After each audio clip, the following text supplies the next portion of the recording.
Buenas noches, yo me llamo Rafael Fideles, soy el responsable por la educación clínica y entrenamiento a los profesionales de la salud en Cardinal Health para Latinoamérica. Les agradezco el interés en participar de nuestro programa educacional. Agradezco también a los tres conferencistas que están con nosotros hoy en este día súper importante que es el Día Mundial de la Trombosis. Entonces, solo para dejar claro cómo vamos a seguir, vamos a tener tres charlas, es un conversatorio. Entonces, caso tengan alguna pregunta durante el webinar, tiene acá abajo, en la parte de abajo del Zoom, una parte de Q&A, que es de preguntas y respuestas. Puede poner su pregunta allá. Y en el final de las charlas vamos a hacer una discusión con los speakers y así vamos siguiendo con las preguntas y respuestas. Entonces, hoy tenemos tres conferencistas, como yo mencioné. Tenemos el doctor Sergio Valenzuela, que es cirujano vascular y endovascular de la Clínica Santa María. Tenemos la doctora Sandra Osorio, que es cirujana vascular y endovascular, jefe del servicio de cirugía del Hospital San José, y el doctor Juan Andrés Parra, que es cirujano vascular y endovascular de la Clínica Santa María. Entonces, doctor Sergio, muchas gracias por su disponibilidad. Yo paso ahora a palabra a ti. Muchas gracias, Rafael. En realidad ha sido un gusto poder participar y organizar este conversatorio junto con la doctora Osorio, que es jefa, como dijiste, del Hospital San José y tiene harta experiencia en manejo de tromboprofilaxis y trombosis. El doctor Juan Andrés Parra, también colega de nosotros en la Clínica Santa María, además fue miembro del directorio de la Sociedad Chilena de Flebología y Linfología y había sido anteriormente director y presidente del Departamento de Cirugía Vascular de la Sociedad de Cirujanos.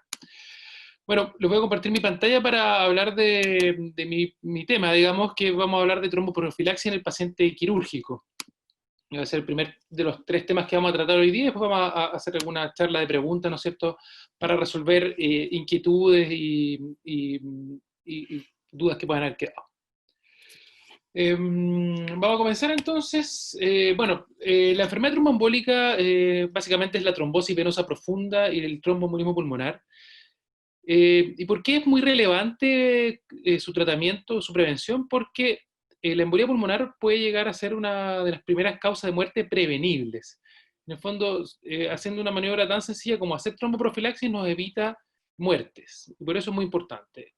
Inclusive, si uno revisa datos históricos, hasta un 10% de mortalidad intrahospitalaria se ha atribuido a embolías pulmonares en series, digamos, hospitalizados con necropsia.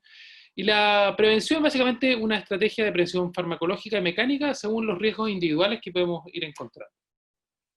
Cuanto a la magnitud del problema, la incidencia en general, pese a todo, es baja, pero obviamente esto aumenta muchísimo en el paciente quirúrgico, llegando a ser hasta un 10 o un 30% en la cirugía general y ortopédica, hasta el 40-60%. Son estudios antes de la era de la tromboprofilaxis, digamos, sin nada de tromboprofilaxis, y la embolía pulmonar llega a ser el 1%. Hasta un 10% de los pacientes tienen además, después de haber hecho una trombosis venosa profunda, un síndrome postflevítico, y con las consecuencias que esto tiene. De los tromboembolismos pulmonares, muchos se pueden inclusive presentar como muerte súbita, siendo potencialmente fatal una causa de muerte en el tercer y séptimo día después de la operación. Y si es que uno puede prevenir todas estas muertes, aunque no sean de tanta magnitud si uno la compara con otras cosas, pero son completamente prevenibles. Obviamente lo que le mencionaba de las consecuencias a largo plazo, ¿no es cierto? La trombosis venosa profunda, el síndrome postflevítico, en estas úlceras venosas, cambios tróficos de la pierna. Vemos frecuentemente en los pacientes que han tenido trombosis, sobre todo trombosis proximales y grandes. Y también existe el problema de recurrencia, hasta un 3% de recurrencia anual de trombosis si no existe otro factor, además de la cirugía, y pacientes que tienen un factor de riesgo permanente, como un cáncer, por ejemplo, o inmovilidad, obesidad, puede ser hasta el 10% de una recurrencia trombótica. Para hablar de los factores de riesgo, siempre se menciona, ¿no es cierto?, la tríada de Virchow, descrita en el 1884, y estos son los factores que se mantienen comunes, y cuando uno revisa los factores de riesgo son estos los que se repiten. ¿no es cierto?, la éstasis circulatoria, o sea, muy relacionado al reposo, a la inmovilidad, el daño endotelial y estados de hipercoagulabilidad. Así, en el paciente quirúrgico, uno puede dividirlo según el tipo de extensión de la cirugía. Las más frecuentes y las más riesgosas son las cirugías traumatológicas, ortopédicas, fractura de pelvis, de cadera, reemplazo total de rodilla. El tiempo de hospitalización, inmovilidad, presencia de cáncer, que aumenta hasta el doble el riesgo de trombosis venosa profunda y 3 veces más el riesgo de tromboembolismo pulmonar fatal. Además, bueno, el paciente que ha tenido antecedentes de enfermedad tromboembólica, presencia de sepsis, uso de catéteres venosos centrales, embarazos, puerperios, estados hipercoagulantes y edad avanzada son también factores de riesgo descritos. En el Million Women Study, publicado en el British Medical Journal en el 2009, es un estudio poblacional de corte prospectiva con casi 1 millón de mujeres en el Reino Unido entre el año 96 y 2001, por eso el nombre del estudio, con un seguimiento promedio de 6,2 años. De este grupo, 240.000 tuvieron algún tipo de cirugía y 5.000 tuvieron reingresos por enfermedad tromboembólica en las primeras semanas, en las primeras 12 semanas. Y hubo 270 muertes por TEP, que podrían haber sido prevenibles, ¿no es cierto? Acá se ve, ¿no es cierto?, el riesgo acumulativo, el autoradio de trombosis en pacientes con cáncer que claramente se desplaza, ¿no es cierto?, hacia el lado derecho de la curva, o sea, es muy significativo, igual que la cirugía ortopédica, la cirugía vascular, son las más frecuentemente implicadas. El paciente sin cirugía, ¿no es cierto?, en cero riesgo. Acá se ve lo mismo, ¿no es cierto?, el riesgo por 1.000 personas por mes, llega hasta 7 veces la cirugía de reemplazo de cadera o de rodilla, que son las cirugías más riesgosas. En la cirugía de cáncer también hasta el 4,27 el ratio por 1.000 personas por mes. En el fondo, hay algunos tipos de cirugía, ¿no es cierto?, que empezamos a ver que tienen un riesgo acumulado de trombosis mucho mayor. Por eso, nosotros tratamos de hacer las estrategias de prevención de tromboprofilaxis de acuerdo al riesgo que tiene individualmente el paciente, porque también hay muchos cirujanos, ¿no es cierto?, que le tenemos susto o miedo, a veces infundado, en el uso de medidas de tromboprofilaxis, sobre todo las médicas, porque el uso de heparinas, anticoagulantes, que pueden hacer o generar un aumento en el riesgo de sangrado. Entonces, para estratificar este riesgo, se usa la escala de Caprini, principalmente, y nos habla, ¿no es cierto?, de muy bajo, bajo, moderado, alto riesgo.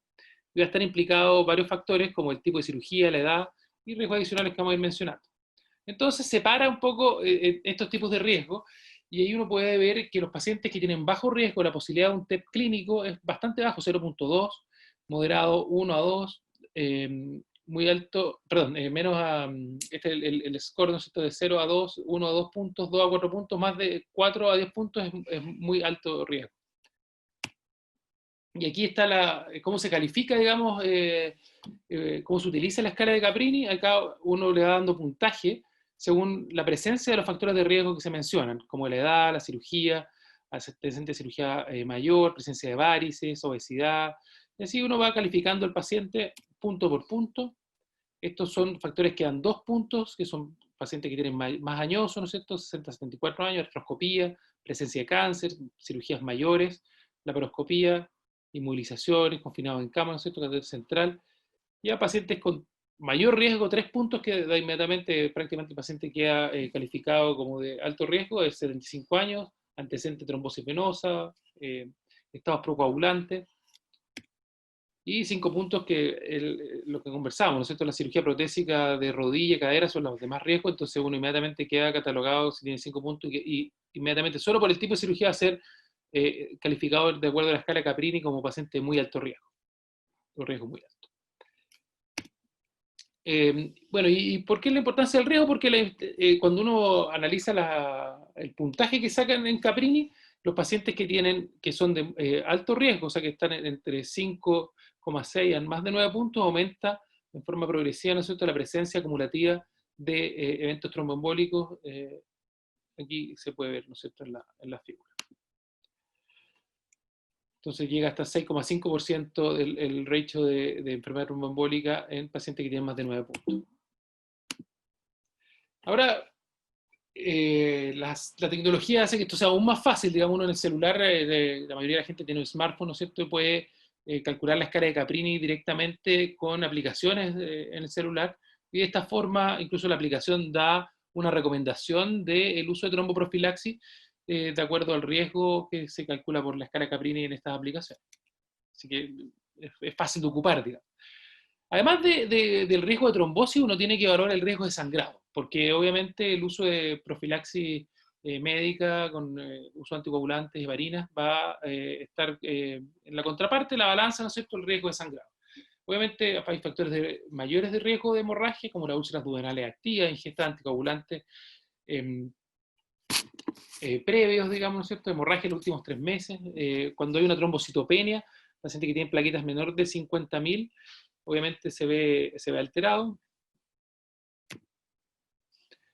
Otros factores de riesgo que son menores, pero que hay que tenerlos en consideración, son los pacientes de más de 85 años que presentan basalmente un INR mayor a 1,5, insuficiencia renal, estadía en la UCI, enfermedades reumatológicas, presencia de catéteres venosos centrales, cáncer activo y sexo masculino. Así podemos también hablar de contraindicaciones de tromboprofilaxis farmacológica, los factores de riesgo de hemorragia, que son hemorragia en zona crítica en los últimos 3 meses, una hipertensión arterial descontrolada, con una presión arterial sistólica más de 230, diastólica 120, procedimientos de alto riesgo de hemorragia el mismo día de la evaluación, realización de punciones lumbares, anestesia espinal, 4 horas previas o las 12 horas siguientes de comenzar la tromboprofilaxis, o el empleo de otros anticoagulantes concomitantes. ¿Qué alternativas terapéuticas conocemos? Nosotros las podemos dividir en dos, en las no farmacológicas y las farmacológicas. De las no farmacológicas tenemos la deambulación precoz, el uso de medidas antiembólicas y la compresión neumática intermitente. Y las farmacológicas, las heparinas no fraccionadas, heparinas de bajo peso molecular, el uso pentasacárido, warfarina y los nuevos anticoagulantes orales. En cuanto a la evidencia en el uso de las medidas antiembólicas, si uno revisa esta revisión del Cochrane del 2018, que es un review, digamos, y un metaanálisis de un montón de trabajos que lograron acumular más de una gran evidencia, sí logró mostrar una disminución en la presencia de trombosis venosas proximales, el uso de medias versus el grupo control que no utilizó medias. Y también una reducción no tan significativa, pero sí existente, en la embolía pulmonar en el uso de medias versus no uso de medias. Esto en todo tipo de pacientes, no solo en pacientes quirúrgicos.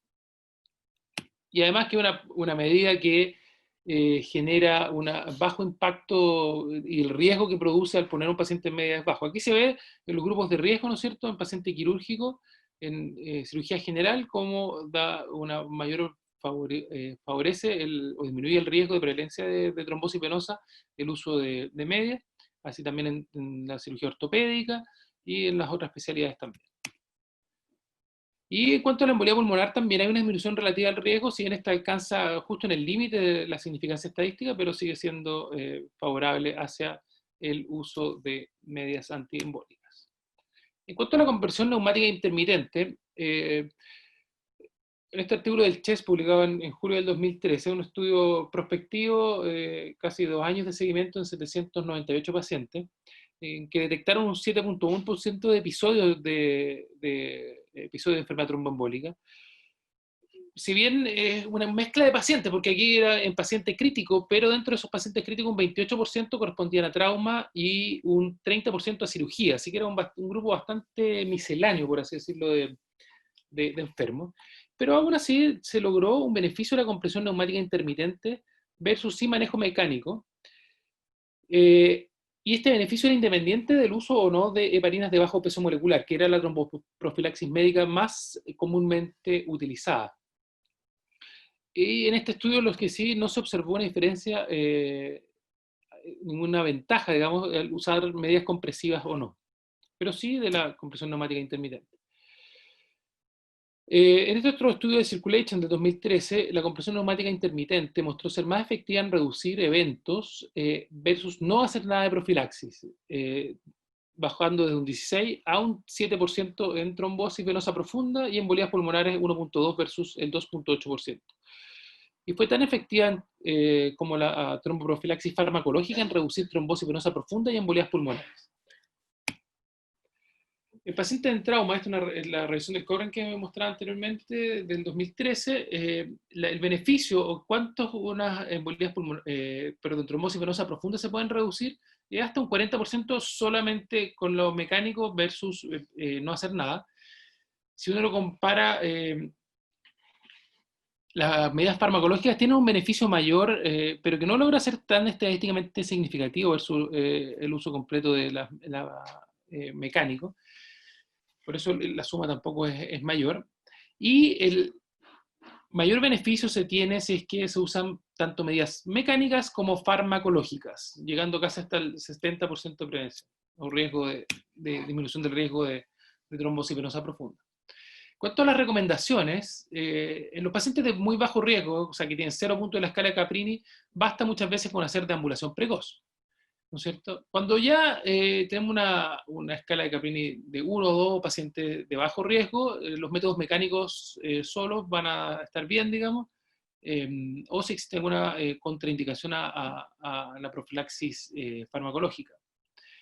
Paciente de riesgo moderado y alto, la profilaxis farmacológica será la recomendación. Generalmente cualquier paciente quirúrgico ya cae dentro de este rango. Y obviamente la combinación fármaco-mecánica en pacientes de alto riesgo es la indicación. Ahora, las recomendaciones CHEST más recientes son las del 2012, la verdad que recomendaciones así grandes no han variado tanto. Esto es la recomendación en pacientes de cirugía general, gastrointestinal, urológica, ginecológica, bariátrica, vascular, plástica o reconstructiva. Paciente de muy bajo riesgo, Caprini 0, digamos, no es necesario el uso de medidas farmacológicas, y esto tiene una evidencia grado 1A. Y utilizar profilaxis mecánica grado 2C, esto básicamente porque, si bien es muy difícil demostrar que previene algún evento, pero también genera muy poco impacto, porque el riesgo de usar medidas antiembólicas o compresión neumática intermitente, la verdad que es bastante bajo el empleo de la técnica. En pacientes de bajo riesgo con una escala de Caprini 1 o 2, se hace profilaxis mecánica, preferiblemente con compresión neumática sobre no profilaxis, y esto tiene una evidencia grado 2C. Y cuando existen pacientes de riesgo moderado de enfermedad tromboembólica con un Caprini de 3 a 4, si no existiendo un riesgo de sangrado mayor, se recomienda el uso de heparina de bajo peso molecular o una dosis baja de heparina no fraccionada. Y si uno va a utilizar profilaxis mecánica, es preferible con compresión neumática por sobre no profilaxis. Y esos son los grados de evidencia que están ahí en la diapositiva. Aquí, si bien en el consenso de expertos no hubo un acuerdo total, porque 3 de los 7 autores estuvieron a favor de la recomendación de que fuera de un grado 1B, o sea, de mayor grado, recomendación fuerte a favor del uso de heparina de bajo peso o no fraccionada sobre no profilaxis en este grupo, en vez de que sea 2B. Los pacientes con riesgo moderado, Caprini 3-4, cuando existe riesgo de sangrado mayor o pacientes con sangrado puede ser grave, ¿no es cierto?, se sugiere profilaxis mecánica con progresión neumática sobre no profilaxis. En pacientes que tienen un alto riesgo de enfermedad trombólica con un Caprini mayor o igual a 5, si este riesgo de sangrado se indica con presión neumática intermitente iniciar la tromboprofilaxis farmacológico en cuanto el riesgo de sangrado disminuye. Los mismos pacientes de alto riesgo, profilaxis con heparina de bajo peso o heparina no fraccionada sobre no profilaxis en pacientes sin riesgo de sangrado mayor, o sea, preferible usar ¿no es cierto?, la dosis de heparina versus no usar, y agregar profilaxis mecánica con media o compresión neumático intermitente. Alto riesgo de enfermedad tromboembólica en cirugía abdominal pélvica por cáncer de riesgo sin sangrado, se recomienda el uso de profilaxis extendida por 4 semanas por sobre una duración limitada, digamos, que podría ser al paciente mientras está hospitalizado, que habitualmente son 4 o 5 días. Se recomienda el uso de profilaxis extendida porque hay un gran porcentaje, como vamos a ver más adelante, de trombosis que se producen en el seguimiento hasta el mes postoperado. En pacientes en que existe contraindicación para el uso de heparina de bajo peso molecular o heparina no fraccionada, se puede usar dosis bajas de aspirina, uso de fondaparinux o tromboprofilaxis mecánica con compresión neumática intermitente. ¿Ya? Sí que existe la posibilidad de usar ¿cómo se llama esto? Tratamiento médico, se usan aspirina o fondaparinux. ¿Sí? En caso de no poder usar heparinas de bajo peso o heparinas no fraccionadas, habitualmente por problemas de trombocitopenia inducida por heparina. En cuanto al filtro de Nakaba, que en algún momento se empezó a utilizar en forma profiláctica, en general, salvo casos excepcionales, no debe ser usado como prevención primaria. Esto porque se ha visto que a largo plazo los filtros de Nakaba generan morbilidad, ya sea por migración, perforaciones de la vena cava, trombosis. Son pacientes que tienen que seguir siendo analizados permanentemente. Y el seguimiento con ecodoppler en realidad no está... perdón.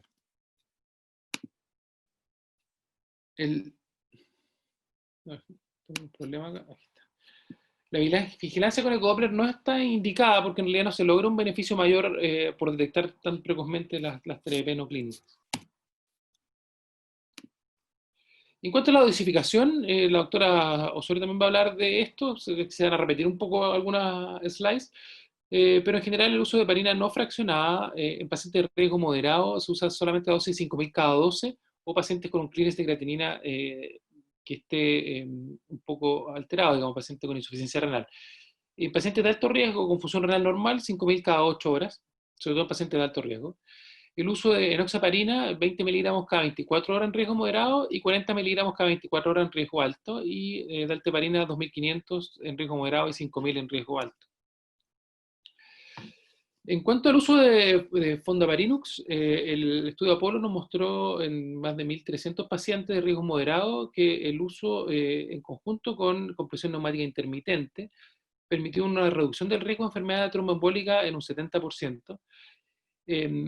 Lo que sí aumentó el riesgo de sangrado del 1,6 al 0,2%, pero ninguno fue fatal ni con resultado de daño significativo. Hay que tenerlo presente. Este paciente, el otro, no tenía ningún tipo de heparina. Actualmente se está usando bastante el uso de inhibidores directos de la trombina, como el rivaroxaban, el Pradaxa, el Liquis. Hay un montón de nuevos medicamentos, ¿no es cierto?, que ya llevan un tiempo y se han ido probando. En los estudios RECORD 1 y RECORD 2 se han probado ampliamente en el reemplazo de cadera, utilizando Xarelto 10 miligramos al día, inclusive desde el preoperatorio, y por profilaxis utilizándose en forma extendida hasta 35 días después de la cirugía. Y ha mostrado ser superior a la enoxaparina en reducción del riesgo de tromboembólico, sin diferencia en cuanto al sangrado. El récord 3 en cirugía de reemplazo de rodilla, se utilizó Xarelto 10 miligramos versus enoxaparina 40 miligramos, 12 horas preoperatorias por 12 días, y fue superior también en disminuir el riesgo tromboembólico y una tasa de sangrado similar.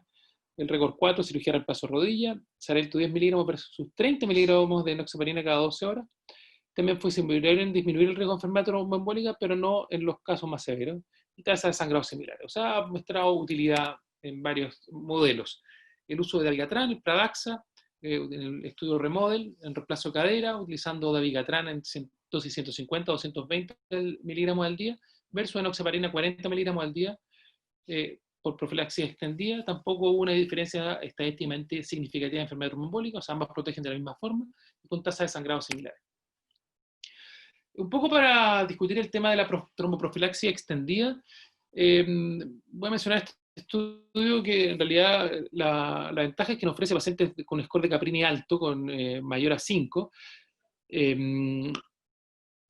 y con una enfermedad, ¿no es cierto?, cirugía abdominal grande, cáncer, obviamente pacientes de alto riesgo. Y lo que mostraba este estudio es que el riesgo de tanto trombosis venosa profunda como embolías pulmonares se mantiene hasta el mes después de la operación. Por eso que en estos casos la profilaxis extendida es una buena recomendación. Esto es bastante parecido. Estos pacientes también agregaron el factor de colitis ulcerosa, que aumenta la posibilidad de trombosis. Y también lo mismo que se ve casos de enfermedad tromboembólica venosa hasta después incluso de más de los 3 meses después del dado de alta del paciente. Por eso es importante en los casos que mantengan el paciente el factor de riesgo, mantener la tromboprofilaxis. Bueno, como mis palabras finales, es importante tener conciencia de la magnitud del problema de la enfermedad tromboembólica. no solamente en su magnitud, en su volumen, sino que también en la capacidad que tenemos de prevenir consecuencias a largo plazo y consecuencias fatales para los pacientes, por lo cual es nuestra responsabilidad indicar la mejor tromboprofilaxis para el paciente.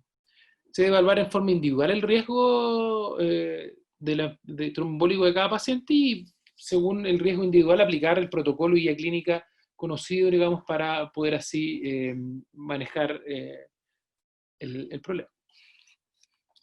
Muchas gracias. Hay unas preguntas acá. Ricardo Rodríguez pregunta, ¿en qué momento recomendar la heparina bajo? En general, la mayoría de los estudios hablan del inicio de la tromboprofilaxis 12 horas antes del uso, o sea, de la cirugía, digamos, en los que se usa tromboprofilaxis farmacológica. Así que uno debería comenzar 12 horas antes y 12 horas después. Así están hechos la mayoría de los estudios con el uso de medicamentos. Pero básicamente uno debe evaluar en forma individual el riesgo de cada paciente, tener en consideración el riesgo de sangrado de ese paciente y de acuerdo a eso tomar la decisión del tipo de profilaxis que se va a utilizar. No sé si el doctor Parra o la doctora Osorio quieren también hacer algún comentario.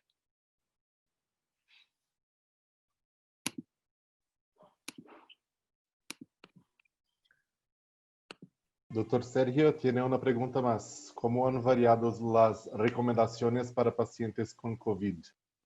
Bueno, por lo mismo, como hay un tema muy importante, ¿no es cierto?, en la pandemia actual, que es el COVID, el doctor Parra va a hablar extensamente, así que yo quisiera que él hiciera su presentación y luego van a responder esas preguntas si quedan todavía dudas, porque es un tema bastante nuevo que da para largo, así que también lo vamos a tratar en forma bien detallada en las siguientes presentaciones.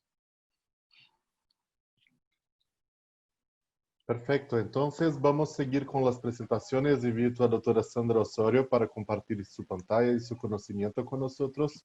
Y en el final de la sesión vamos a regresar a las preguntas y respuestas.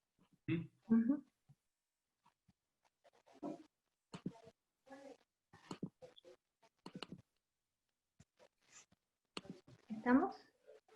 Sí, señora, perfecto. Sí, ya. Bueno, buenas tardes y muchas gracias por la invitación para participar en este curso. Bueno, yo voy a hablar sobre la evaluación de riesgo y tromboprofilaxis en pacientes médicos. Un poco lo que dijo el doctor Valenzuela, se ha visto que el tromboembolismo pulmonar es responsable alrededor de un 10% de la mortalidad hospitalaria y de los pacientes médicos que no tienen patología quirúrgica alrededor de un 75%. Los pacientes con patología médica aguda, alrededor de un 10 a 20%, pueden llegar a tener un evento tromboembólico.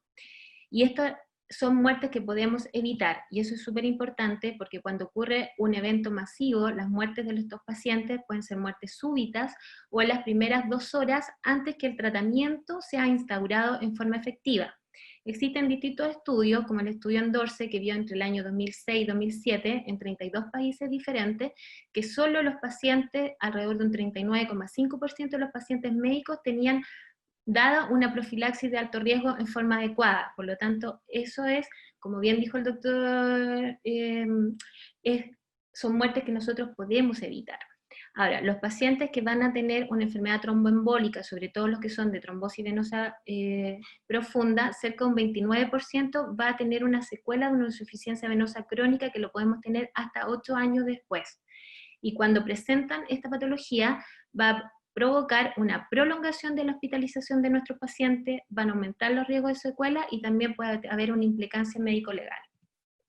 Nuestros pacientes médicos son pacientes mucho más frágiles debido a uno, que son pacientes mayores generalmente, están plurimedicados, tienen comorbilidades asociadas y van a tener también mayor riesgo de complicaciones hemorrágicas. Por eso, cuando vamos a definir la profilaxis de estos pacientes, tenemos que ver bastantes factores a considerar. Uno, evaluar los riesgos individuales del paciente, estratificar el riesgo de tromboembolismo del paciente y el riesgo de sangrado, un poco parecido a lo que se hace en los pacientes quirúrgicos.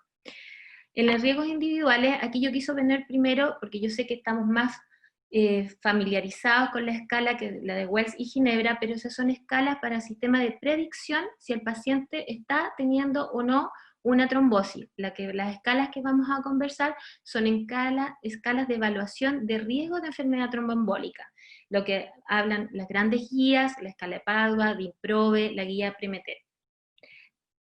En cuanto a las escalas de predicción, lo vamos a pasar bastante rápido. Está la escala de Wells, que va a ir midiendo distintos factores predisponentes del paciente, síntomas y signos que nos van a orientar si el paciente está teniendo una trombosis o no. Lo que se dice de esta escala, que es fácil, sencilla de realizar, pero tiene un muy valor subjetivo, que es la crítica que se le hace.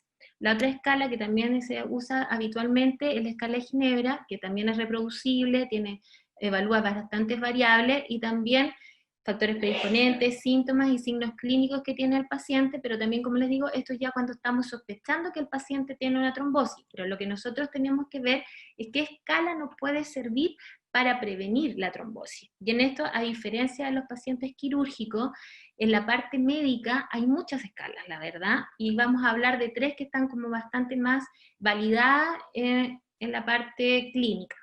De las grandes guías, como son la guía AOS, la NICE y la CHES, nos orientan en qué debemos buscar nosotros en la historia clínica del paciente en el momento de su ingreso. Se le da mucho valor si el paciente ya tenía un antecedente previo de un evento tromboembólico, la edad del paciente, algunas guías orientan sobre si los pacientes tienen mayor de 60 años o entre 80 a 60 años, que tienen mayor riesgo, las patologías médicas que tiene el paciente. La obesidad también forma parte dentro de esto de un riesgo, algunas definen sobre 30 de IMC, otras sobre 25, y antecedentes propios de trombofilia, tratamientos, etc. Dentro de las escalas que se utiliza para ver el riesgo que puede tener el paciente es la escala de Padua. Como podemos ver, ve cuánto enfermedades, cáncer activo, que todos sabemos que son pacientes que tienen mayor grado de riesgo de trombosis, antecedentes de trombosis previa, antecedentes de trombofilia, la edad del paciente, y esto que se ha visto y cómo se validó que los pacientes que están catalogados de alto riesgo, que son aquellos que tienen un score mayor de 4, si no reciben tromboprofilaxis, se puede ver que pueden tener un riesgo 6.7% de hacer una trombosis, un 3.9% de hacer un tromboembolismo pulmonar y un TEP fatal en un 0.4%. Otra escala que también se utiliza es la escala IMPROVE, que esto se hizo en un estudio en el año 2002 a septiembre de 2006, que se reclutaron más de 15.000 pacientes en 52 hospitales de 12 países. Y aquí se vio que dentro de los factores o las características del paciente que tenían más riesgos son también el antecedente de trombosis previa, si el paciente tenía una trombofilia, si tiene inmovilidad de la extremidad inferior, es decir, parálisis, cáncer activo, si el paciente lleva más de 7 días de inmovilización, es decir, que no tiene un reposo relativo, sino que está encamado, ingreso en la UCI, y ahí también se vio que esto se hace el score, cuando el score es menor de 2, se ve que el riesgo de trombosis es de un 0,7, pero cuando ya entra un score mayor de 4, es muy alto riesgo y tenemos un 5,7% de tener una trombosis. Hay muchas guías, hay muchas escalas. Dentro de las escalas, la que yo me voy a detener un poco más, es una escala que se hizo en el año 2007, que es la guía PRETEMED, que se dice que es la primera guía sobre profilaxis basada en evidencia que permite calcular el riesgo específico de los pacientes médicos. Aquí se hace una evaluación simultánea de varios factores de riesgo y establece recomendaciones sobre medidas mediante el desarrollo de una escala de ponderación de riesgo. Es decir, a cada factor se le da como un peso específico de cuánto riesgo tiene el paciente. Aquí se los voy a explicar. Podemos ver, por ejemplo, factores constitucionales del paciente. Si un paciente, por ejemplo, tiene mayor de 60 años, tiene un riesgo de hacer TBP de un 4%, con un peso ajustado de 1. Cosa que va cambiando, por ejemplo, en hábitos y estilo de vida. Si el paciente está encamado, que quiere decir que no se está movilizando, mayor de 4 días, y el paciente además tiene mayor de 50 años, tiene un 200% más riesgo de hacer trombosis, con un peso ajustado de 2. También aquí se evalúan factores que no en todas las guías se han notificado, como por ejemplo el uso de fármacos. Todos sabemos que los anticonceptivos tienen mayor riesgo de trombosis, pero también lo que son los antidepresivos, los antipsicóticos, ejemplo tamoxifeno en las pacientes con cáncer de mama, se les va haciendo su riesgo de TB más su peso ajustado. Y se han definido cuadros clínicos agudos que tienen mayor riesgo de trombosis, como son el accidente vascular, con pacientes que tienen parálisis de las extremidades inferiores, se ve que el riesgo de tener una trombosis es un 75% mayor, con un peso ajustado de 3. Pacientes con infarto, esto aumenta un 80%, y pacientes con insuficiencia cardíaca, que podemos llegar a tener hasta 217% en las que son insuficiencias cardíacas grado 4. En cuanto a las enfermedades crónicas, también se les da un valor, siendo las mayores, como la enfermedad inflamatoria intestinal, que ya han tenido tromboembolismo, que el riesgo aumenta un 170%, con un peso ajustado de 2%. Y ahí, como ustedes pueden ver en las tablas, cada enfermedad se le da su riesgo y su peso ajustado. En el caso de las trombofilias, siendo la mayor riesgo en los pacientes que son positivos a anticuerpos antifosfolípidos. De todo esto se hace como un score y se ha visto y se ha definido lo que son los procesos precipitantes, los procesos asociados. Dentro de los procesos precipitantes, según el ajuste de peso, tenemos 1, por ejemplo, los embarazos puerperios y viajes de avión mayor de 6 horas, el riesgo del paciente es 1. Las enfermedades inflamatorias intestinales activas, las infecciones agudas graves, la insuficiencia cardíaca grado 3, la neoplasia, tienen un peso ajustado de 2. Los accidentes vasculares como inmovilización, el EPOC descompensado, un infarto agudo de miocardio, una insuficiencia cardíaca grado 4, mielomas en quimioterapia y traumatismo de extremidades inferiores sin cirugía tienen un peso grado 3. Después tenemos entre los procesos asociados enfermedades crónicas como la diabetes, la hipocistinemia, la infección por VIH, parálisis, TDP previa, que tienen un ajuste grado 1 y un ajuste grado 2, como el síndrome nefrótico, la trombofilia, la TDP previa y la vasculitis. Ahí, como le digo, uno va haciendo el score con las distintas características que tiene el paciente. Aquí se va sumando todo lo que es, por ejemplo, todos los que son los factores precipitantes, que eran los que estaban en rojo, que son los que son de mayor riesgo, más lo que suma de peso de otras circunstancias de riesgo. Y con esto llegamos a una ponderación. Con eso, si el riesgo ajustado, si el paciente tenemos entre 1 y 3, ahí se considera solo el uso de medidas físicas. Si el paciente tiene un score de 4, se sugiere la profilaxis con heparinas de bajo peso molecular. Pero si el riesgo ajustado es mayor de 4, ya se recomienda la profilaxis de heparina.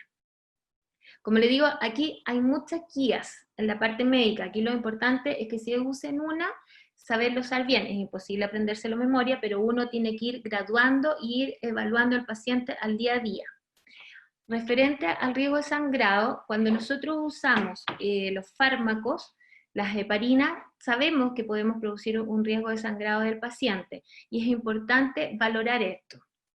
Las grandes guías clínicas, como el LAOS, el NICE y el CHES, también nos dicen qué factores o qué cosas nosotros tenemos que buscar en la historia clínica. Saber si el paciente tiene trastornos congénitos que pueden causar sangrado, como por ejemplo una hemofilia. Saber si el paciente tiene antecedentes sangrados previos, trastornos adquiridos, como por ejemplo una falla hepática aguda, si usa anticoagulante, si entre los exámenes tiene una trombocitopenia menor de 75.000, si el paciente tiene una falla renal grave. Es decir, nos orientan sobre qué tenemos que buscar en la historia clínica y sobre qué antecedentes son los importantes que tenemos que evaluar para ver si le damos tromboprofilaxis farmacológica a nuestros pacientes.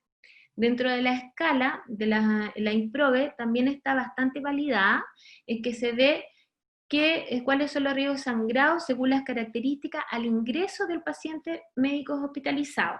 Acá también se da un score, siendo el antecedente que tiene mayor score es si el paciente tiene o no una úlcera gastroduodenal activa, si el paciente ha tenido un sangrado los 3 meses previos, si tiene un recuento plaquetario bajo 50.000, si su edad mayor de 85 o menos de 40, si tiene una insuficiencia hepática, insuficiencia renal, que sabemos que va a producir alteración a la coagulación, si el paciente está ingresado en UCI o no, si tenemos cáncer activo, es decir, se va evaluando y se le va dando un score a todos los antecedentes que le vamos tomando al paciente durante la anamnesis.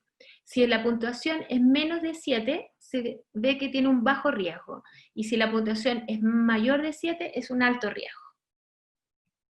Referente a nuestros pacientes médicos que ingresan a una unidad de paciente crítico, es decir, a una UCI, a una UTI o una unidad coronaria, aparte de los factores propios que tiene el paciente de sus antecedentes médicos, aquí se someten a varios procedimientos que también ayudan o colaboran para que el paciente pueda tener una trombosis, como son el uso de la sedación y relajantes musculares, la ventilación mecánica con presión positiva, ya sea invasiva o no invasiva, el uso de catéteres venosos centrales, si el paciente tiene una sepsis o no, el uso de hemoderivados, uso de vasopresores y el soporte hemostático, ya sea por transfusión de plaqueta o factor recombinante 2A.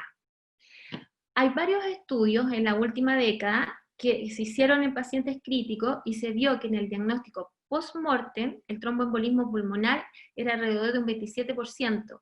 Y lo más grave es que nunca se pensó en la causa, es decir, nunca se sospechó.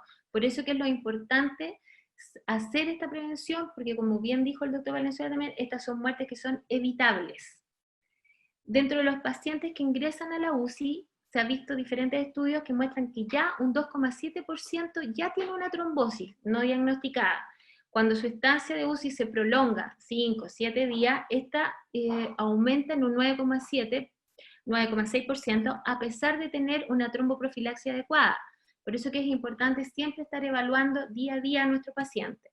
Y dentro de los factores que se han visto en forma independiente que el paciente puede desarrollar una trombosis son la historia familiar previa de un evento tromboembólico, si el paciente tiene una insuficiencia renal, la necesidad de requerir transfusiones de plaqueta y el uso de vasopresores. Es decir, si nuestro paciente tiene de estos 4 factores, tiene aumento mayor de poder presentar una enfermedad tromboembólica. En cuanto a la profilaxia, bueno, se sabe tanto de lo que, como dijo el doctor Valenzuela también, tanto la heparina no fraccionada como la heparina fraccionada. Hay un estudio, el estudio PROTECT, que analizó tanto las dos, que se vio que no habían grandes diferencias significativas para preferir un tratamiento u otro, que ambas presentaron su uso TBP 5,8% con heparina no fraccionada y un 5,1% con la heparina. Tenían una tasa de sangrado muy similar, había un porcentaje menor de trombocitopenia con las heparinas de bajo peso molecular, pero sí se vio que las dosis en comparación con los pacientes quirúrgicos, en las pacientes profilaxis médicos no nos sirven las dosis bajas, de bajo riesgo, sino que usar dosis de mediano riesgo y de alto riesgo, porque se vio que las de bajo riesgo igual había mayor porcentaje de trombosis. También pacientes que tienen un clearance bajo 30 ml por minuto, es más recomendable usar las heparinas no fraccionadas, y que la dosis más adecuada a los pacientes médicos, como dije anteriormente, tienen que ser las dosis de mediano o alto riesgo. Por lo tanto, aquí está recomendado que sean las dosis de heparina no fraccionada, 5.000 unidades cada 8 horas subcutáneas. Y lo otro que se demostró, que la dosis profiláctica es una dosis al día. Estas son las heparinas bajo peso molecular que nosotros tenemos una amplia variedad acá en Chile. Las que más se utilizan son la dalteparina, la enoxaparina, y la dosis que nosotros usamos es una dosis diaria. Referente a los anticoagulantes, los nuevos anticoagulantes, la mayoría de los estudios, como bien dijo el doctor Valenzuela, se hacen más en la profilaxis quirúrgica. Ya los estudios clínicos que hay más en los pacientes médicos son estudios más de ya tratamiento de enfermedad tromboembólica, estudios clínicos para tratamiento de la fibrilación auricular y el síndrome coronario agudo. En cuanto a la profilaxis mecánica, sabemos que ellas reducen la estasia venosa. Todas las guías las recomiendan para el uso cuando está contraindicado la anticoagulación con un nivel de evidencia entre 2C y 2B. Hay distintos estudios, los CLOTS 2 y CLOTS 3, que diferenciaron o estudiaron el uso de las medias antiembólicas y la compresión neumática intermitente. Se ha visto que las compresiones proximales, es decir, las medias que llegan hasta muslo, reducen mucho más el riesgo de trombosis que las que llegan a nivel de rodilla. También que en este estudio del CLOT 2, con la eficacia de la compresión neumática intermitente en alrededor de 2.800 pacientes, se vio que los que se usaban disminuía el riesgo de trombosis, que la incidencia de trombosis, sintomática o no, fue de un 8,5 en el grupo de compresión neumática intermitente y de un 12,1 a las que no se utilizaron. Es decir, es mucho más útil. También se vio que la compresión neumática intermitente es un método más efectivo para reducir la TBP y que posiblemente aumenta la supervivencia en una amplia variedad de pacientes que están inmovilizados después del accidente vasculares cerebrales.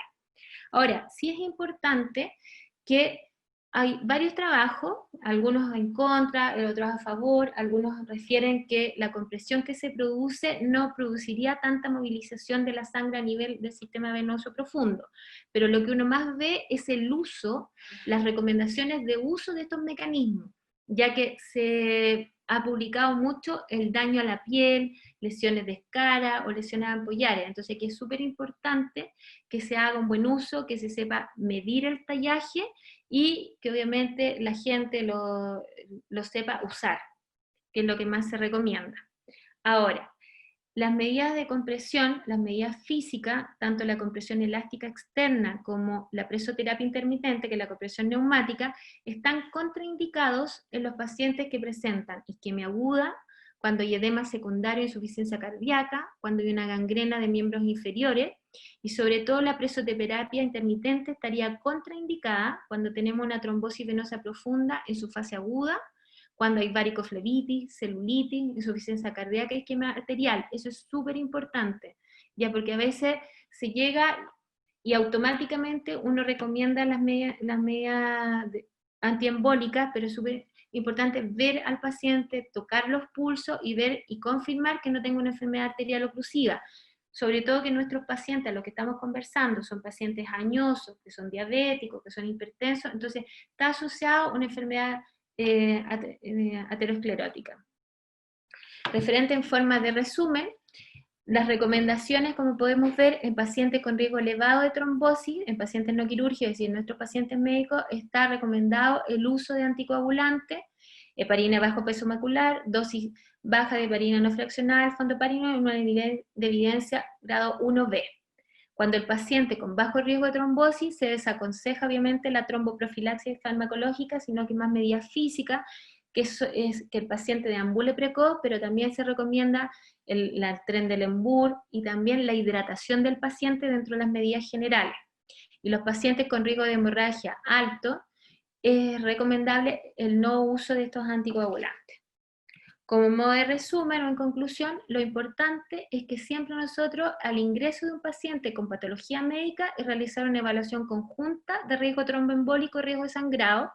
Esta evaluación debe ser diaria, ya que estos pacientes van evolucionando y cambiando su condición día a día. Según la evaluación, se debe definir qué tipo de profilaxis le vamos a hacer, ya sea farmacológica, con heparinas no fraccionadas o heparinas bajo peso molecular, y si el paciente presenta un riesgo de sangrado importante, se deben utilizar los métodos mecánicos, siendo lo más recomendable la compresión neumática intermitente. En cuanto a la escala, lo recomendable es familiarizarse con una escala, y como le digo, estar viendo, y lo más importante es la evaluación diaria. Ahí estaríamos.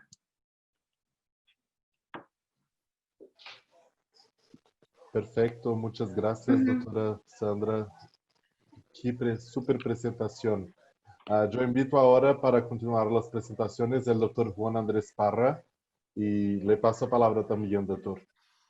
Ok, muchas gracias. Muy buenas noches a todos. Voy a tratar de ir lo más rápido posible, porque la hora ya probablemente cansa mucho, pero vamos a cerrar la noche con un tema de actualidad y que genera todavía muchas preguntas, pocas respuestas, que es lo que es la tromboprofilaxis relacionada con los pacientes COVID-19. ¿Qué es lo que sabemos hasta el momento, digamos? Que los pacientes con cuadros de COVID-19, sobre todo los pacientes con cuadros severos y que están hospitalizados en UPC, presentan un riesgo bastante elevado de enfermedad tromboembólica. Y este riesgo es bastante amplio, se mueve desde un 8 a un 69%, y eso probablemente está explicado por la gran variedad de trabajos que se han, el método, digamos, series de casos clínicos, series observacionales, hay diferencias étnicas en cuanto al porcentaje de incidencia de enfermedad tromboembólica. Así que eso explica un poquito este número tan variable, entre un 8 y un 70%.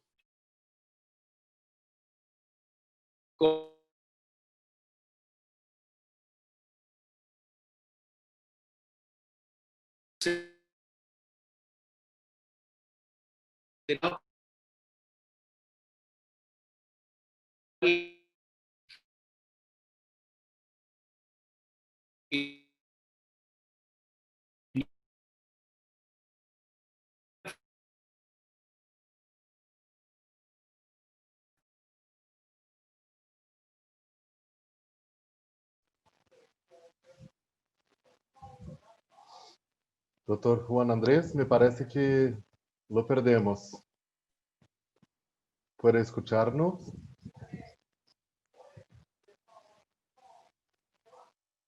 Super, parece que su internet cayó. Vamos a responder unas preguntas entonces en cuanto él se reconecta. Sandra, ¿Sí? un poco, porque yo lo mencioné en mi presentación quizás, pero claro, cuando uno como cirujano se mete mucho en su tema y revisa, y como que tiende a minimizar el paciente médico, por así decirlo, y su riesgo tromboembólico, porque en general nosotros hacemos la evaluación y tenemos pautas y como las normas de calidad de todas las clínicas, instituciones, hospitales donde uno trabaja, hay que hacer una evaluación de riesgo tromboembólico quirúrgico, pero en general el paciente médico, yo no sé si existe esa misma rigurosidad y ese grado de aplicación de protocolos de prevención, digamos, de enfermedad tromboembólica como sí la tenemos los cirujanos. Claro. Mira, al menos lo que a mí me ha tocado en las instituciones que yo he trabajado, efectivamente nosotros en Chile desde el año 2012, por la ley de deberes y derechos, dentro de lo que nosotros tenemos que hacer está el riesgo ET de la enfermedad quirúrgica, ¿ya? Pero en cuanto al riesgo ¿Ya? médico, no hay como una norma muy establecida. Yo he participado en las normas que hicimos en la clínica y en el hospital también, vamos viendo, pero como norma establecida, como tan riguroso como en cirugía, no hay. Mm. ¿Ya? Igual se supone que las guías como de calidad y parte de eso se deberían fiscalizar no solamente los pacientes quirúrgicos, sino que también los pacientes médicos, ¿no? Debería ser, porque en el fondo tú tienes que estarlo evaluando porque va dentro de la calidad de la atención que tú vas a hacer y también la seguridad de lo que estamos haciendo con los pacientes. Mm, perfecto. Sí, porque habitualmente el paciente que es médico, digamos, pero que está hospitalizado, habitualmente está hospitalizado por alguna condición bastante severa habitualmente, y muchas veces ya no es como el servicio de medicina antiguo, digamos, que era mucho paciente que a veces estaba haciendo algún estudio, que estaba Claro. hospitalizado por largo tiempo, pero el paciente podía caminar, o está... En general son pacientes que han tenido un accidente vascular, como tú mencionabas, una infección grave, O un o infarto. un infarto, entonces son pacientes que tienden a estar bastante postrados. Ahí volvió el doc. No volvió el doctor Parra. Volví ya. Ok. Disculpen, pero se cayó. Tuve que conectarme de otra manera. No te preocupes, puedes continuar. ¿Puedo continuar ahora? Ya. Sí, señor. ¿Estamos bien ahí o no? Perfecto. Ya. Entonces, como les decía, ¿qué se sabe hasta el momento? Que el porcentaje de enfermedad tromboembólica es bastante significativo, sobre todo en los pacientes que están hospitalizados en unidades de cuidado intensivo. Esto está relacionado con un estado de hipercoagulabilidad asociado al COVID-19, que se manifiesta con marcadores de inflamación y que dan alguna pauta en relación a definir alternativas o conductas terapéuticas. Una vez que aparece este cuadro de protrombótico, el pronóstico en general es malo. La mayoría de la información que disponemos actualmente es bastante dinámica y evolutiva, y la mayoría de las guías y recomendaciones están basadas en series clínicas y en consensos de expertos. No hay todavía evidencia de peso. Por consiguiente, es como construir un avión mientras se vuela. O sea, estamos avanzando, pero en la medida que avanzamos vamos armando el tema. A poco andar de la aparición del COVID-19, empezaron a salir los reportes que informaban que había un porcentaje importante de fenómenos tromboembólicos. Este es un trabajo original de la ciudad de Wuhan, donde partió la epidemia por COVID-19 de abril de este año. Es un estudio retrospectivo de 81 pacientes hospitalizados en UCI, solamente se le hizo screening bajo la sospecha clínica y ellos encontraron una incidencia de trombosis venosa profunda de un 25%. Este es el grupo con las características demográficas que, como pueden ver, cumplen bastantes requisitos y criterios como para haber hecho profilaxis, y lo más llamativo es que ninguno de estos pacientes recibió profilaxis para trombosis venosa profunda. Por consiguiente, este porcentaje de incidencia es como un porcentaje real, puro. Ahora, importante destacar, como les dije anteriormente, que se ha visto que la incidencia de enfermedad tromboembólica cambia según la etnia, y se ha visto que la raza oriental o raza amarilla tienen hasta 4 veces menos incidencia de enfermedad tromboembólica que los caucásicos, y menos aún que la raza, que los afroamericanos. Así que eso es importante tomarlo en consideración. Este es un segundo informe holandés, en lo cual es la incidencia de enfermedad o de complicaciones trombóticas en pacientes hospitalizados graves en la unidad de cuidado intensivo. Son 184 pacientes hospitalizados por uso molecular, y encontramos un 27% de enfermedad tromboembólica, y de ello un 81% de embolía pulmonar. Y a medida que vamos aumentando los días, la incidencia acumulativa va aumentando, obteniendo un número redondo de un 31%, lo cual ya es bastante mayor que todos los porcentajes que presentó la doctora Osorio y el doctor Valenzuela en sus charlas previas. Este es un trabajo francés, también de abril, en 26 pacientes críticos.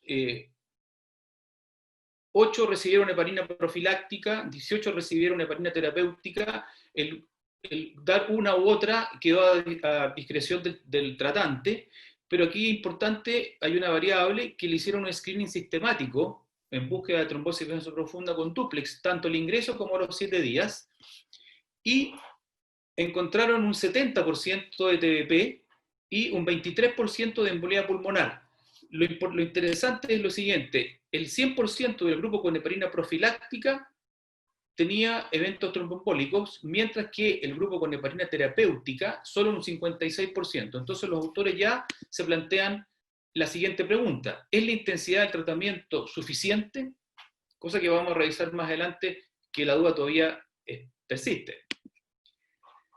Un poquito, esto ya lo tienen que haber escuchado harto, pero para hacer una pequeña introducción, ¿qué es lo que es la coagulopatía asociada a COVID-19?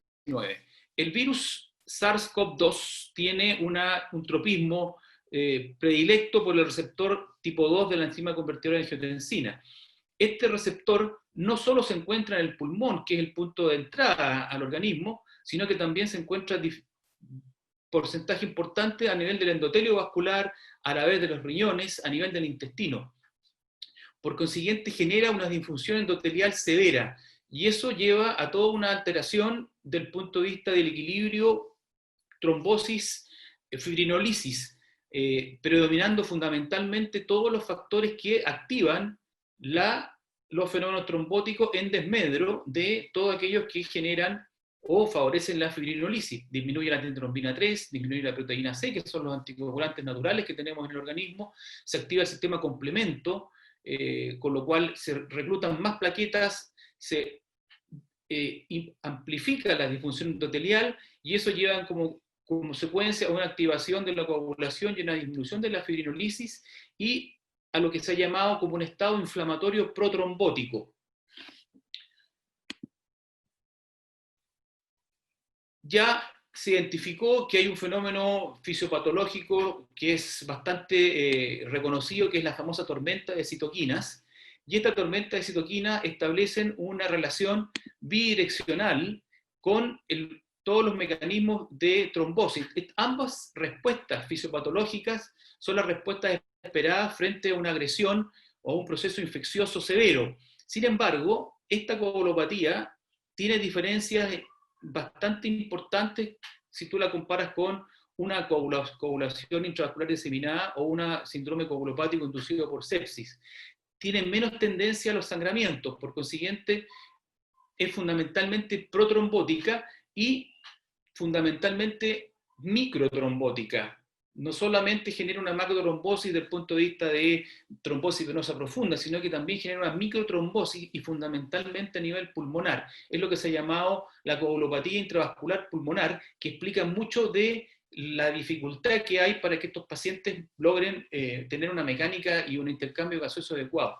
Y aquí es donde entran todos los antivirales que en el fondo el objetivo es detener la cascada aquí, a este nivel. Una vez que ya se desencadena esto y entramos a la fase protrombótica, el pronóstico del paciente es muy malo, más aún si ingresa a una unidad de cuidado intensivo, donde además de todos los factores propios de la enfermedad basal, que es el COVID-19, aparecen todos los otros factores propios de una unidad de cuidado intensivo, como lo explicó muy bien la doctora Osorio en su charla previa.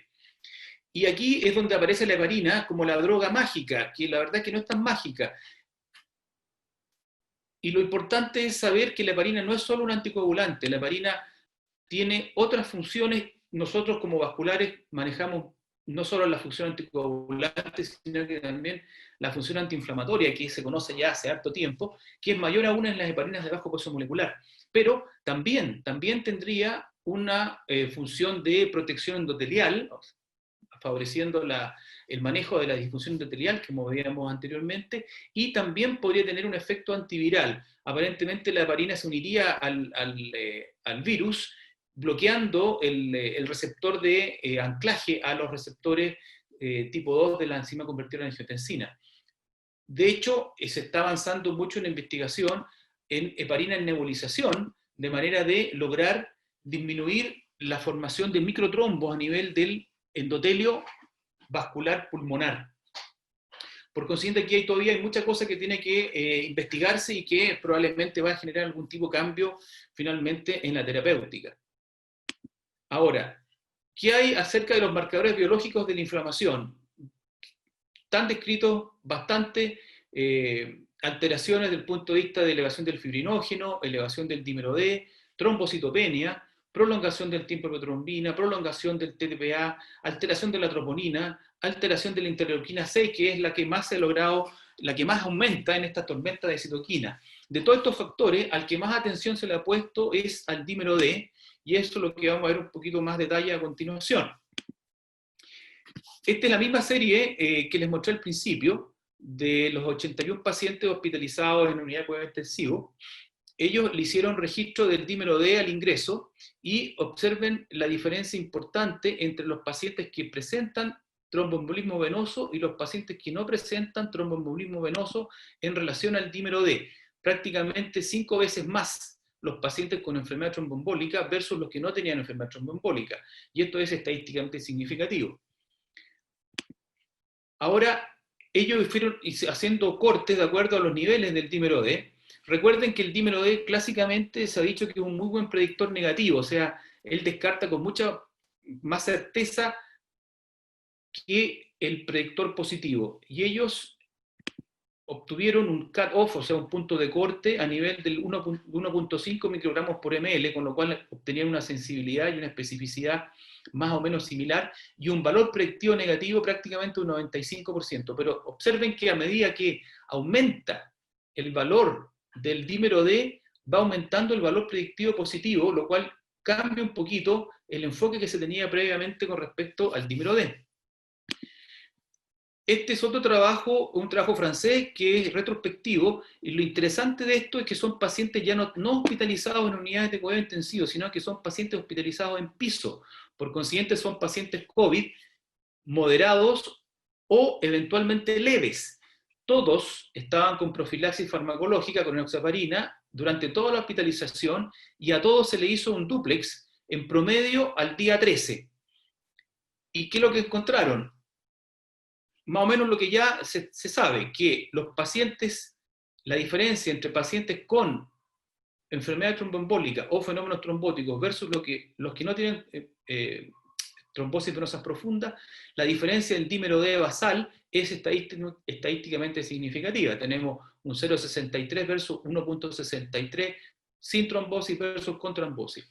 Y lo más importante aún es que a medida que aumenta el porcentaje, o se va aumentando, amplificando el valor del dímero D, los valores predictivos y negativos van aumentando considerablemente, llegando hasta valor predictivo positivo de un 67% versus un valor predictivo negativo de un 98% en caso de embolia pulmonar y un 90% en caso de TDP. Ahora, si eso mismo nosotros lo llevamos a la correlación entre el último dímero D que se tomó antes del evento tromboembólico, mejoran más aún los valores predictivos, llegando a prácticamente un 80% para valor predictivo positivo con un dímero D sobre los 3 microgramos por ml. Por consiguiente, los autores se plantean la siguiente pregunta: ¿niveles de dímero D deberían guiar la intensidad del tratamiento anticoagulante? Probablemente sí. Consensos, guías y recomendaciones con respecto a esto, hay muchas. Esta es la guía china, la guía española, la guía inglesa, la guía italiana, la guía del American Heart Association de norteamericano, la guía CHEST, la guía brasileña, pero la verdad es que todas son guías que se basan en evidencia de expertos. No es una evidencia que esté fundamentada en trabajos con potencia estadística o potencia importante. Por consiguiente, vamos a tratar de hacer un resumen al respecto. Ahora, tomar en consideración que la mayoría de la información que disponemos está ubicada a este nivel. O sea, toda la información y todas las recomendaciones que se están haciendo se hacen a partir de los pacientes desde suaves, moderados o severos, que son los pacientes que han muerto y que están hospitalizados, pero tenemos toda esta gran base de enfermos que todavía no sabemos qué pasa con ellos. Luego, en relación a la profilaxis, a todos los pacientes se les debe definir el riesgo de enfermedad tromboembólica y de sangrado, como lo dijo la doctora Osorio y el doctor Valenzuela previamente, con escalas de riesgo validadas, Padua, Caprini, Improve. Esto debe incluir, y aquí viene un tema muy importante, debe incluir a los pacientes extrahospitalarios en cuarentena con factores de riesgo. Y esto va a depender de los factores de riesgo que evalúan las escalas, historial médico y perfil clínico. Recuerden que hay pacientes con COVID-19 que se presentan con cuadros diarreicos, y esos pacientes generalmente se deshidratan muy fácilmente, están postrados en la casa, y si bien no tienen todavía un problema respiratorio importante, sí ya son de riesgo para presentar fenómenos trombóticos. ¿Cuántos de esos están haciendo fenómenos trombóticos? ¿Cuántos de esos pasan al hospital con el fenómeno trombótico a cuestas? No lo sabemos. Por consiguiente, se está recomendando identificar a este grupo de riesgo y ya empezar la tromboprofilaxis en forma ambulatoria con heparinas de bajo peso molecular. ¿Qué hacemos con los pacientes hospitalizados con riesgo moderado? O sea, aquellos que están en sala. Todos deben recibir profilaxis farmacológica estándar con heparinas de bajo peso molecular. No olvidar en aquellos pacientes que tuvieran eventualmente una contraindicación las medidas físicas, como ya se conversó previamente, medidas antiembólicas con presión neumática intermitente. Si hay factores de riesgo adicionales para la enfermedad tromboembólica, como cáncer, enfermedad tromboembólica previa, uso de anticonceptivos, debería aumentarse a profilaxis ajustada a peso. Esto es lo que se llamaba la dosis intermedia, que es parecida a los protocolos de tratamiento en la cirugía bariátrica. Todos estos pacientes deben estar controlados con parámetros biológicos de coagulación, tromboprotrombina, TTPK, plaquetas dímero D al ingreso. ¿Con qué intervalo? Nadie sabe todavía. Preguntas que quedan. Aquellos con alto riesgo, o sea, aquellos que tienen dímero D más de 3 microgramos por ml o más de 1500 nanogramos por ml, modificar dosis de heparina vasomolecular, subir a dosis intermedia, subir a dosis de anticoagulación plena, tampoco lo sabemos. ¿Con qué frecuencia debería hacerle un screening de ecodoppler en busca de TBP asintomática? Cada 4 o 5 días recomiendan algunas guías. ¿Es factible esto, hacerlo en todas partes? También dudas que quedan. ¿Qué pasa con los pacientes hospitalizados críticos? Todos aquellos deben recibir anticoagulación en dosis profilácticas de preferencia para ir a molecular, estándar versus intermedio, según factores de riesgo asociados. Nuevamente, y aquí con mayor intensidad, las medidas antiembólicas y la compresión neumática intermitente. Las guías actuales no recomiendan anticoagulación formal de rutina, sin embargo, esto probablemente no lo está cumpliendo prácticamente nadie, y todos los pacientes que están hospitalizados en unidades de cuidado intensivo están todos con anticoagulación plena. Eso en la práctica así ocurre. No se recomienda control seriado con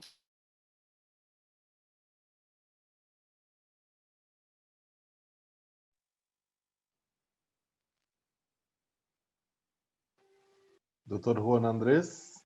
Factor antifactor de activado de rutina. Sin embargo, si no hay control de rutina, ¿cómo sabemos el terapéutico adecuado? ¿Cómo sabemos si tú preguntas que están por marcadores de inflamación y mayor riesgo trombótico? PCR elevada, dímero D elevado, ferritina elevada, interleuquina 6 elevada. Si inicia anticoagulación formal, tampoco está claro. Por consiguiente, hay mucha información que todavía se necesita. Este es un pequeño resumen de cómo deberíamos manejarnos de manera simple en relación a la profilaxis y los pacientes con COVID-19. Aquellos pacientes con bajo riesgo, o sea, aquellos que tienen un dímero D al ingreso bajo y tienen parámetros inflamatorios bajos también, deberían, y sin ausencia clínica de sospecha de trombosis venosa profunda, deberían anticoagularse o hacer profilaxis con dosis estándar. Al revés, aquellos pacientes de alto riesgo con dímero D elevado, mayor a 2.000 microgramos por ml o mayor a 3 microgramos por ml o mayor a 2.000 nanogramos por ml, alteración del tiempo de protrombina mayor a 3 segundos, alteración del TTPK mayor a 5 segundos, o sea, pacientes inflamados deberían recibir dosis intermedia y eventualmente anticoagulación formal.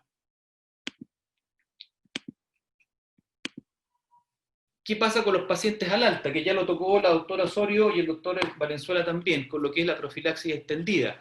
Si bien no se recomienda en forma, ¿cómo se llama?, estricta, sí está tomando cada vez más poder que estos pacientes al alta, sobre todo los pacientes graves, quedan sumamente disminuidos, han perdido masa muscular, difícilmente pueden caminar y desplazarse ellos solos, tienen un gran deterioro respiratorio, por consiguiente la mayoría de ellos van a hacer una postración en la casa. Y eso va a ser así. Por consiguiente se está recomendando que aquellos pacientes a los cuales se les aplica escalas de riesgo, como es la escala IMPROVE, más la variable de enfermedad tromboembólica con scores mayor o igual a 4 o mayor o igual a 2, más dímero D elevado 2 veces el límite normal, deberían tener profilaxis extendida hasta por 42 días. Esta es la recomendación americana y esta es la recomendación europea, que más o menos van en la misma línea. Aquellos pacientes los cuales uno avisora una mala o un mal post alta en la casa, deberían recibir profilaxis extendida. Entonces aquí tenemos otro problema desde el punto de vista del estrés para los sistemas de salud. Tenemos un grupo de pacientes que están en la casa, que todavía no se han hospitalizado, que eventualmente van a requerir tromboprofilaxis, y tenemos un grupo de pacientes post-alta que de todas maneras van a necesitar tromboprofilaxis. Esos pacientes tienen que ser identificados, tienen que ser seguidos, tienen que ser evaluados, y eso demanda un costo elevadísimo. Para dilucidar estas dudas, hay estudios que están en curso. Este estudio yo creo que es muy importante. Recién ahora en septiembre salieron la estructura del estudio, y que va a evaluar la enoxaparina como tromboprofilaxis primaria en pacientes ambulatorios con coronavirus. Sin embargo, hay más estudios en curso, estudios que evalúan baja, dosis alta y dosis intermedia, con heparina de bajo peso molecular o heparina no fraccionada, tromboprofilaxis con enoxaparina, terapia firinolítica, terapéutica de bajo peso molecular versus heparina no fraccionada, estándar versus intermedio. O sea, todavía la información que se requiere falta mucho. Estos son estudios que están recién empezando a reclutar pacientes COVID-19 y enfermedad tromboembólica, enoxaparina versus heparina en infusión versus heparina subcutánea versus enoxaparina en dosis intermedia. Así es que la información todavía está en evolución o en curso. ¿Qué conclusiones podríamos sacar al respecto? El tromboembolismo venoso es frecuente en los pacientes COVID-19, más aún en pacientes graves en UPC. Los biomarcadores para definir riesgo y pronóstico aún están por definir. El dímero D por ahora es el al que más mano se le está echando, pero probablemente hay que tratar de identificar algunos otros más. La anticoagulación profiláctica en todos los pacientes, prehospitalarios, hospitalarios, posthospitalarios. Dosis mayores en todos los pacientes, no se sabe con certeza si es así o no, y para eso es necesario desarrollar definiciones clínicas y criterios de reporte estandarizados, que es lo que en este momento está faltando. Gracias. Esto es una foto para los que nos están escuchando que no son de este país, no del Caribe. Esta es la isla Damas, en el norte de Chile, específicamente 80 kilómetros al norte de La Serena, el parque, la Reserva Nacional Pingüino de Humboldt, que es una zona protegida, y esta es una playa que parece aguas tropicales, pero la verdad que el agua es heladísima, son 10 grados, 12 grados, porque por aquí pasa la corriente de Humboldt en toda su magnitud. Muchas gracias. Muchas gracias, Dr. Juan Andrés. Ahora podemos seguir para las preguntas.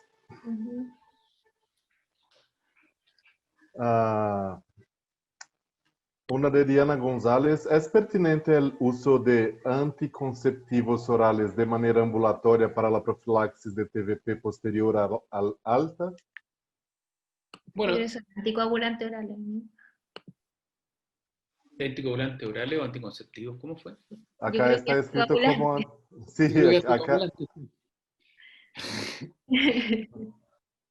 Bueno, el uso anticoagulante después del alta se utiliza, ya sea los inhibidores de la vitamina K. El problema es que todos sabemos, ¿no es cierto?, que tienen unos primeros días de aumento del riesgo de enfermedad tromboembólica, porque actúan sobre todas las proteínas de los factores de vitamina K dependientes, incluye proteína C y proteína S. Entonces, en general no se ocupa, y actualmente, gracias a la llegada de los nuevos anticoagulantes orales como el dabigatran, el rivaroxaban, Liquis, nos han permitido utilizarlos, digamos, en forma oral con bastante seguridad. Si bien casi todos los trials son en cirugía ortopédica, que como es un grupo de pacientes de alto riesgo, uno lo puede extrapolar y usar en pacientes quirúrgicos, por lo menos. Súper. Tenemos una otra pregunta acá de una enfermera, Dania Santana. Soy enfermera y trabajo en Pabellón Central. ¿Qué recomendaría para aquellas cirugías extendidas más de 4 horas? Por ejemplo, un aneurisma cerebral. Doctora, por favor, conteste. Ya, perdón. Bueno, doctora Osorio, gran cirujana también, así que... No, es que me refiero que en esos pacientes se puede usar las medias antiembólicas con la compresión neumática intermitente. Eso es lo que uno más usa, las cirugías más extensas, neuroquirúrgicas, a veces cirugías plásticas, que son más extensas, son los mecanismos que uno más usa.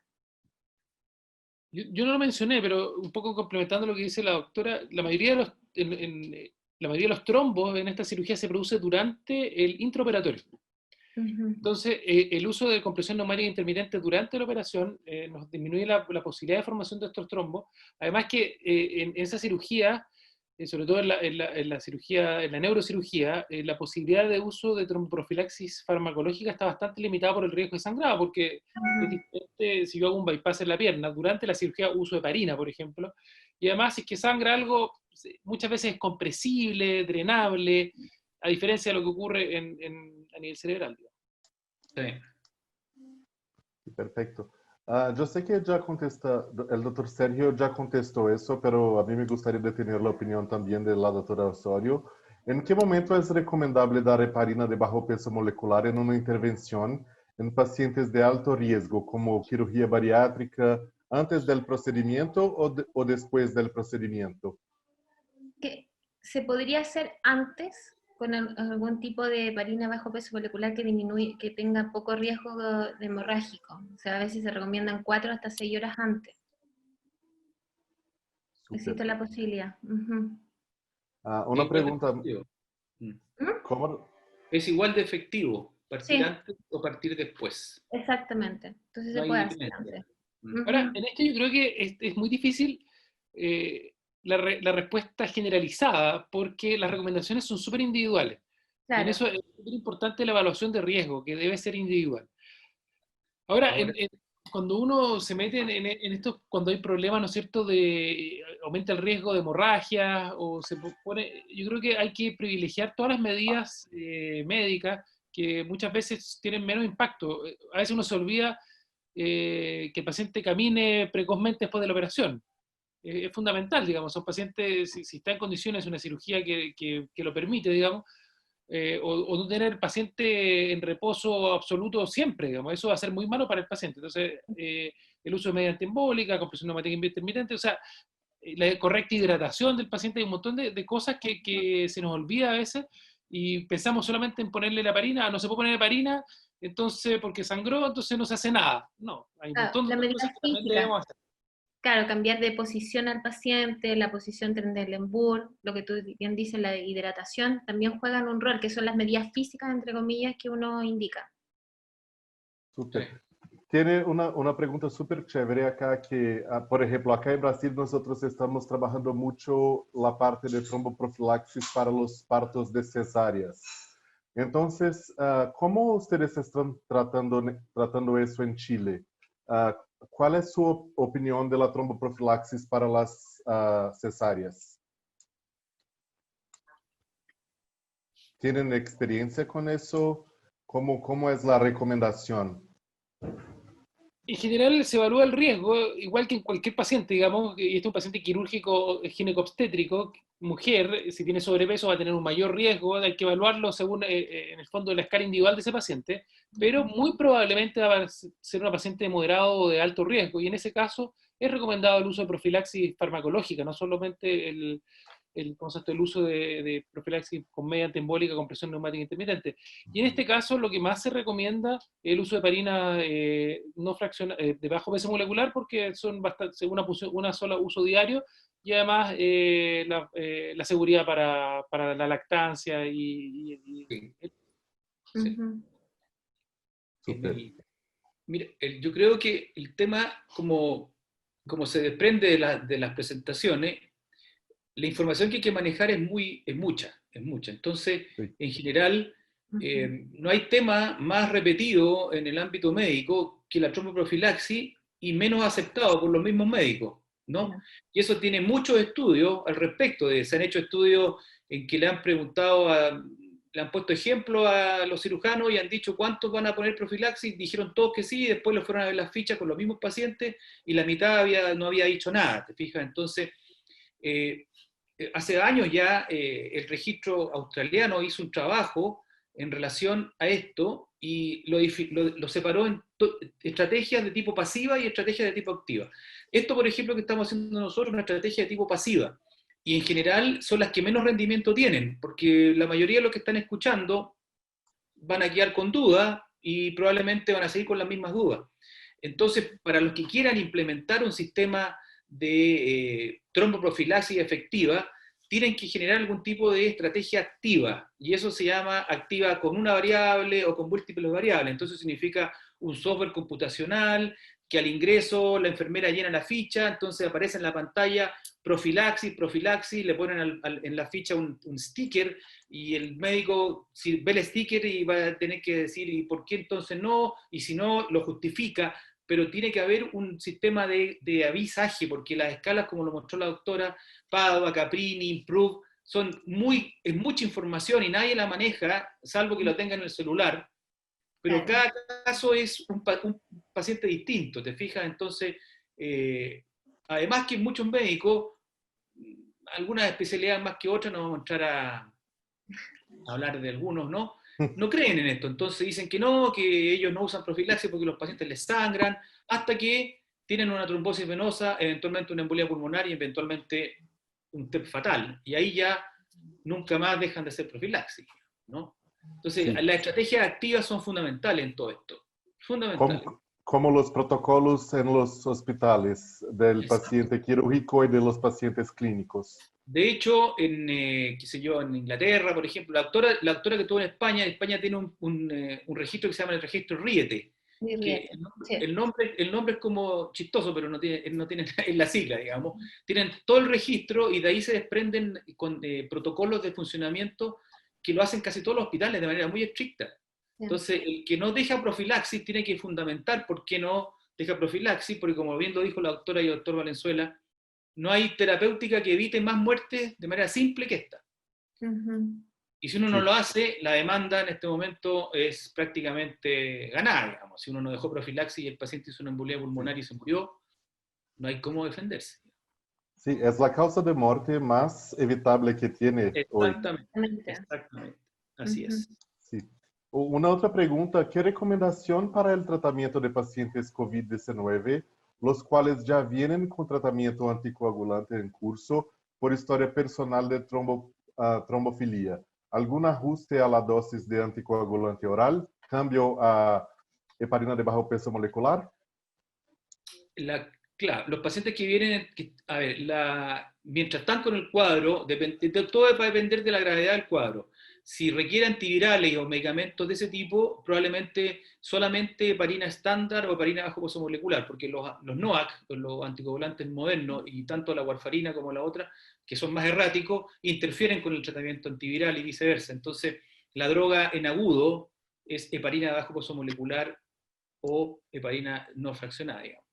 Y al alta, una vez que el cuadro viral ha pasado y el paciente no está con algún tratamiento específico, se está explorando mucho el uso de NOACs, o sea, rivaroxaban o Pradaxa, por lo que estábamos viendo, porque eso van a ser tratamientos probablemente más prolongados de lo que inicialmente se pensaba. De hecho, van en los 14, los 28 días y quizás van a ser más. Todo va a depender de cómo se recupera el paciente. Hay pacientes que quedan muy dañados, muy, muy dañados. Apenas caminan durante un mes o 2 meses. Súper. Doctor Sergio, una pregunta más, la última. ¿Cómo se concilia en paciente quirúrgico el uso de anestesia regional peridural o subaracnoidea como anestesia principal o como parte del control del dolor post-op? Si la indicación de tromboprofilaxis está indicado iniciarlo 12 horas antes. No debería estar contraindicado el uso de la anestesia peridural o subaracnoidea si es que uno 12 horas antes usó una dosis de profilaxis con heparina bajo peso molecular. Ahora, nosotros lo vivimos frecuentemente porque en cirugía vascular nuestros pacientes muchas veces usan anestesia peridural o se usa drenaje de líquido cefalorraquídeo con drenajes espinales. Muchas veces se coloca 2 o 3 horas antes de la cirugía o en la inducción anestésica, antes de usar heparina y mantener al paciente completamente anticoagulado para poder hacer la cirugía. Entonces, no es una contraindicación el uso que permita limitar esto, digamos. Ahora, hay que vencer algunos miedos acá. Yo creo que ese es un tema, digamos. No porque se use tromboprofilaxis uno va a evitar un hematoma o un sangrado. El sangrado probablemente se va a producir por una punción que no fue fácil, que generó dificultad, y eso puede generar mayor riesgo de hematoma. En general, nosotros eso es lo que hacemos si que durante la inducción anestésica tuvo dificultades para la anestesia peridural, se debería diferir el uso de heparina, pero muchas veces, la mayoría de los casos, 1 hora o 2 horas después de hecho la instalación de un catéter espinal, se utiliza heparina en dosis anticoagulante. No sé Perfecto, si muchas el doctor Parra o el doctor Osorio quieren complementar. Sí, es que generalmente cuando, por ejemplo, lo que bien dices tú, cuando es dosis profilaxis, uno puede suspender 12 horas antes y se puede poner el catéter. Ahora, si está el paciente con dosis de heparina de bajo peso molecular, pero en dosis terapéutica, ahí tenemos que suspenderlo 24 horas antes. Ahora, el uso, efectivamente, lo ideal después de la punción es que se pueda anticoagular 1 hora o hora y media después. Y el problema después es el retiro del catéter, que ahí también tenemos que tener un tiempo de espera mayor de 6 o algunos dicen hasta 12 horas para poder retirarlo por el riesgo de hemorragia. Sí. Uh-huh. La ventana es 12 horas previa y 12 horas después, digamos. Por eso se quedan más tranquilos los anestesistas. Lo anestesistas sobre todo, sí. Pero si es como dosis de terapéutica de heparina bajo peso molecular, son 24 horas antes que tenemos que suspenderla. Estamos hablando de retiro de catéter peridural. Ahora, la punción puede ser a 6 horas, digamos. Claro, pero el retiro son 12, por lo menos. Super. Muchas gracias. Antes de encerrar esto, déjame liberar como 2 preguntas en encuesta para que todos puedan contestar, por favor. Entonces, la primera ahora es, ¿cuál fue su nivel de satisfacción con este programa? Entonces, porfa, les pido que contesten.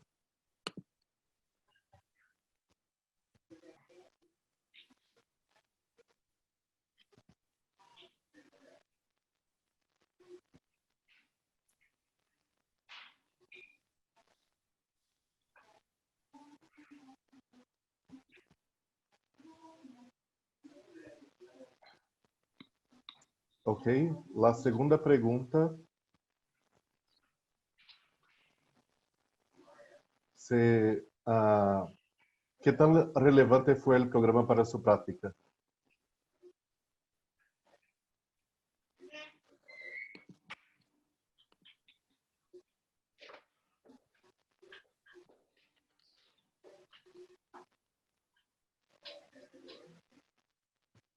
Doctor Parra, Dígame. para contestar una pregunta que surgió en el panel, en pacientes que están con COVID, en tratamiento por COVID, y que previamente estaban con algún anticoagulante por una trombofilia, que están en tratamiento. La pregunta es, ¿se ajusta al tratamiento oral o cambio a heparina de bajo peso molecular? Pregunta Diana González. Heparina de bajo peso molecular. O heparina no fraccionada, que es la droga de elección por lo que ya vimos, no solamente porque es más segura, sino que tiene efecto antiinflamatorio, antiviral, y no interfiere con la terapia antiviral, que es la que se está usando en algunos pacientes. Perfecto. Entonces, yo les agradezco en nombre de Cardinal Health, agradezco también a Hospitalia que nos apoyó con este programa y la disponibilidad de 3 charlas que se fueron excelentes. Y con eso yo encierro este webinar. Muchas gracias y que tengan una buena noche.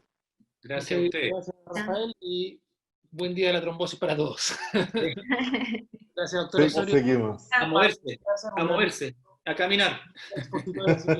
Gracias por su apoyo y participación en el webinar. Muchachos, chao. Gracias, chao, chao.